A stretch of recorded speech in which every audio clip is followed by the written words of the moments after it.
ఒకటి మణిపూర్కు సంబంధించినటువంటి అంశంలో దేశవ్యాప్తంగా ఒక చర్చ వచ్చింది. ఆ దేశవ్యాప్తంగా చర్చ ఏమైందంటే నరేంద్ర మోడీ మణిపూర్కి ఎందుకు వెళ్ళడం లేదు, నరేంద్ర మోడీ మణిపూర్కు ఎందుకు వెళ్ళడం లేదు, దీనిపైన ఒక చర్చ దేశవ్యాప్తంగా పెట్టిరు. ఇది నక్సల్కి సంబంధించినటువంటి మళ్ళీ బగ్గుమన్న మణిపూర్లో మళ్ళీ హింస చెలరేగింది.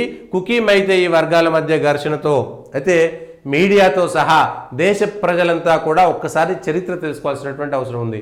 మణిపూర్ ఎందుకు చల్లారతలేదు, నెలల తరబడి మణిపూర్లో ఈ వివాదాలు ఎందుకు బగ్గుమంటున్నాయనేటువంటి అంశాన్ని, ఎవరు దాడి చేస్తున్నారు, ఎవరు దాడులకు గురవుతున్నారు, ఎవరు బాధ్యులు, ఎవరు బాధితులు అనేటువంటి అంశం పైన ఇప్పటికే రక్షణ శాఖ మంత్రి రాజ్నాథ్ సింగ్ గారు అక్కడ ఆర్మీ సిద్ధంగా ఉండాలనేటువంటి ఒక మాట స్పష్టంగా చెప్పారు. అంటే మణిపూర్లో ఆర్మీని రంగంలోకి దించేటువంటి ప్రయత్నం చేస్తున్నారు. కుకీ మైతేయి, కుకీలు బర్మా నుంచి వచ్చేటువంటి వాళ్ళు, అంటే ఇప్పుడు మయన్మార్ నుంచి వచ్చేటువంటి కుకీలకు సంబంధించినటువంటి వాళ్ళు కూడా భారతదేశంలో ఉన్నటువంటి మణిపూర్లోకి వచ్చి ఇక్కడ మైతేయులకు సంబంధించినటువంటి భూములను కూడా కబ్జా చేస్తున్నారు. దీని వెనక విదేశీ శక్తుల కుట్ర ఉన్నది. ప్రతిరోజు ఈ విషయాలు తెలుసుకోవాలి. ఈ దేశమే బాగలేనప్పుడు, ఈ దేశమే అల్లకల్లోలం అవుతున్నప్పుడు, నిన్న బంగ్లాదేశ్లో కూడా కేవలం విద్యార్థులకు సంబంధించినటువంటి ఉద్యమం పేరు మీదనే అక్కడ ఉద్యమం జరిగింది కదా, ఏకంగా ప్రధానమంత్రి ఆ దేశాన్ని విడిచి వెళ్ళిపోయేటువంటి పరిస్థితులు ఎందుకు వచ్చినాయి? దాని వెనక ఉండేటువంటి కుట్రలేంటి, విదేశీ శక్తుల భాగస్వామ్యం ఏంటి, విదేశీ శక్తుల నిధులేంటి అనేటువంటిది, ఈ కుట్రలను భారతదేశం ప్రజలు ఆలోచన చేసుకోవాలి. ఇది వాళ్ళ కొత్త కాదు. 40-50 సంవత్సరాలుగా ఈశాన్య రాష్ట్రాలపైన జరిగినటువంటి కుట్ర ఇవాళ ఈ ఫలితాలను తీసుకొచ్చింది. 40-50 సంవత్సరాలుగా ఈశాన్య రాష్ట్రాల్లో మొత్తం మత మార్పిడి బృందాలన్నీ వెళ్ళిపోయి 70-80% మంది అక్కడ ఉన్నటువంటి స్థానిక ప్రజలని, తెగలని, అక్కడ ఉండేటువంటి గిరిజన తెగలన్నిటిని కూడా మతం మార్చేటువంటి ప్రయత్నం చేశారు. ఇవాళ మతం మారిపోయి ఆ మతంలో చేరిపోయిన తర్వాత అక్కడ ఉండేటువంటి ప్రజలు భారతదేశ చట్టాలను, ప్రజాస్వామ్యాన్నో గౌరవించాల్సినటువంటి అవసరం లేదు. అక్కడ ఉన్నటువంటి చర్చిలో ఉండేటువంటి పెద్దల ఆదేశాలు మాత్రమే మనకు శిరోధార్యం అనేటువంటి విధంగా ఇవాళ అక్కడ జరుగుతున్నటువంటి ప్యారలల్గా అక్కడ గవర్నమెంట్ చేస్తున్నారు. ఇవాళ నక్సలైట్లు అడవులలో ఎట్లయితే ప్యారలల్ గవర్నమెంట్ చేస్తున్నారో ఈశాన్య రాష్ట్రాల్లో అదే జరుగుతున్నది. అయితే అది ఈ 10 ఏళ్లలో తగ్గింది, ఆ విషయం ఒప్పుకోవాల్సిందే. ఈ 10 ఏళ్లలో తగ్గింది. కానీ స్వతంత్రం వచ్చిన తర్వాత భారతదేశంలో ఈశాన్య రాష్ట్రాలను నిర్లక్ష్యం చేసి ఈశాన్య రాష్ట్రాల్లోకి ఒక చట్టం తీసుకొచ్చారు. ఏదో నెహ్రూ అధికారంలో ఉన్నప్పుడే ఈశాన్య రాష్ట్రాల్లోకి ఎవ్వరు కూడా హిందువులకు సంబంధించినటువంటి స్వామి, ఎందుకంటే అక్కడ గిరిజన జాతులు, గిరిజన తెగలు ఉంటాయి కాబట్టి అక్కడ వీళ్ళు పోయి సపరేట్గా ఇవన్నీ చేయకూడదు, వాళ్ళ సొంత ఆచారాలు, వాళ్ళ సొంత సాంప్రదాయాలు ఉండాలనేటువంటి పేరుతోటి వీళ్ళెవ్వరూ పోకుండా కుట్ర చేసి ఆ కుట్రలో మొత్తం అందరినీ మతం మార్చేటువంటి ప్రయత్నం చేసిరు, మతం మార్చేసిరు, అందులో సక్సెస్ అయిపోయారు. ఇప్పుడు ఇది దేశం మీద పెద్ద ప్రభావం చూపుతుంది. డెమోగ్రఫిక్ చేంజ్ అని మనం అంటాం కదా, డెమోగ్రఫిక్ చేంజ్. ఈ భారతదేశం మీద దండయాత్ర చేసిన తర్వాత ఆఫ్ఘనిస్తాను పూర్తి స్థాయిగా మతం మారిపోతే ఆ దేశం ఎట్లా విడిపోయింది? పాకిస్తాన్ దగ్గర ఆ వైపులో ఉండేటువంటి చోట మొత్తం ఒక మతస్థులు ఎక్కువైపోతే మా దేశం మాకు ఇవ్వండి అనేటువంటి మాట ఎట్లయితే చెప్పి కొట్లాడి ఇంకొక దేశాన్ని ఎట్లయితే విడగొట్టిరో ఇవాళ ఈశాన్య రాష్ట్రాల్లో కూడా అదే కుట్ర జరిగింది. ఇవాళ 70-80% మంది ఆ తెగలన్నీ కూడా, గిరిజన జాతికి సంబంధించినటువంటి తెగలన్నీ కూడా మతం మారిపోవాల్సినటువంటి పరిస్థితి వచ్చింది. దానివల్ల జరుగుతుంది. ఇవాళ కుకీలు అనేటువంటి తెగ పూర్తి స్థాయిగా మతం మారిపోయి వాళ్ళకు ఆయుధాలు ఎవరు సరఫరా చేస్తున్నారు, వాళ్ళకు డబ్బులు ఎవరు సరఫరా చేస్తున్నారు, వాళ్ళ వెనుక ఉన్నటువంటి శక్తులోరి మరి కేంద్రంలో ఉన్నటువంటి ప్రభుత్వం చేస్తుంది అనేటువంటి ఒక ప్రశ్న కూడా ఉత్పన్నం కావచ్చు. 70-60 సంవత్సరాలుగా సాగినటువంటి కుట్రలో అక్కడ ఉన్నటువంటి ప్రజలు, వాళ్ళ సంఖ్య, వాళ్ళ యొక్క భూభాగాలు, వాళ్ళ యొక్క పరిస్థితులను అంచనా వేయడానికి ఎట్లాంటి అవకాశాలు ఉంటాయి? అప్పటికి కూడా ఈ నిన్న కాక మొన్న త్రిపురలో, అంతకుముందు నాగాకు సంబంధించినటువంటి తెగల విషయంలో కానీ, అక్కడ ఉన్నటువంటి ఈశాన్య రాష్ట్రాల్లో ఉండేటువంటి ఉల్ఫా తీవ్రవాదులు, ఇట్లా అనేకమైనటువంటి తీవ్రవాదులు పూర్తి స్థాయిగా కాల్పుల విరమణ చేసి శాంతి ఒప్పందంలోకి వచ్చేస్తున్నారు. అట్లా ఈ 10 ఏళ్లలో ఎన్ని ఒప్పందాలు వచ్చినాయి ఈశాన్య రాష్ట్రాలకు సంబంధించి? నిన్న కాక మొన్న త్రిపురకు సంబంధించినటువంటి ఒక ఉగ్రవాద సంస్థ కూడా పూర్తి స్థాయిగా ఆయుధాలను తీసేసింది. మొత్తం మేము జనజీవన స్రవంతిలో కలుస్తున్నాము, మేము ఇంకెప్పుడు ఆయుధాలు పట్టమైనటువంటి ఒక శాంతి ఒప్పందాన్ని తీసుకొచ్చి బయటకు వచ్చేసారు.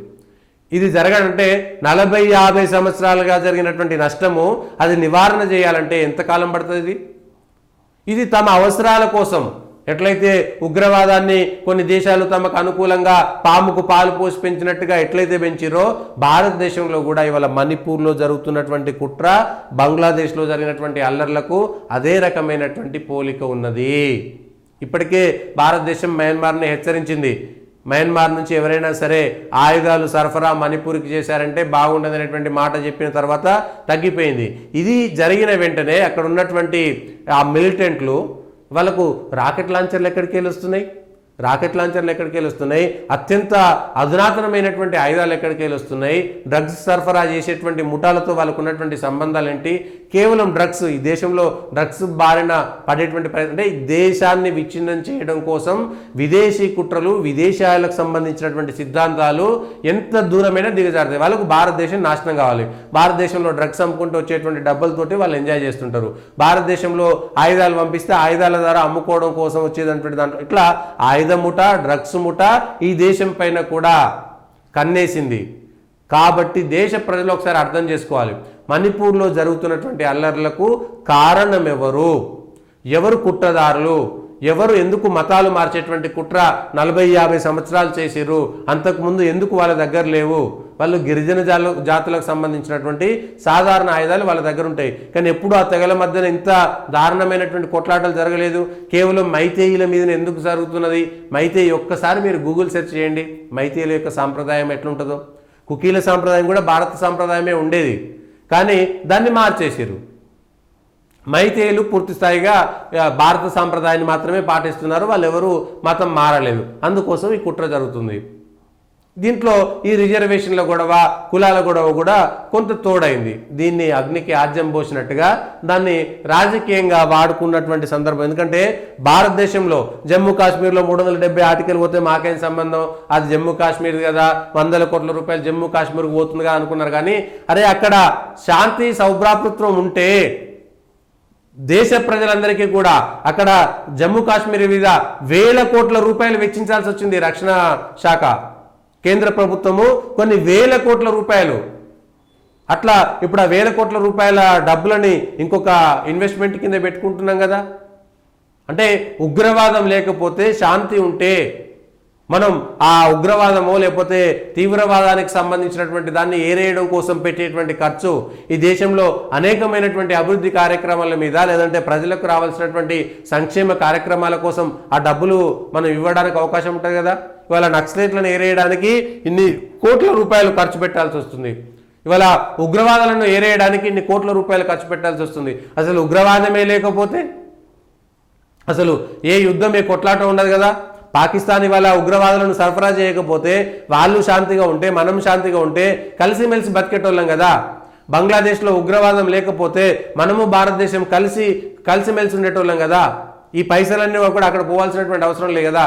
ప్రజల మధ్యన కొట్లాటలు లేకపోతే, అందరం కలిసి ఉంటే పోలీసుల మీద కూడా ఇంత పెట్టుబడి అవసరం లేదు కదా. ఏదో సాధారణంగా ఎటువంటి ఇబ్బంది రాకుండా మామూలుగా పోలీస్ వ్యవస్థ ఉంటుంది, కానీ పోలీసుల మీద ఇంత డబ్బులు ఎందుకు ఖర్చు పెడుతున్నాం మనం? ఎందుకు పనికిరాని కేసులన్నీ పోలీస్ స్టేషన్లకు, న్యాయ వ్యవస్థకు పోతుంది?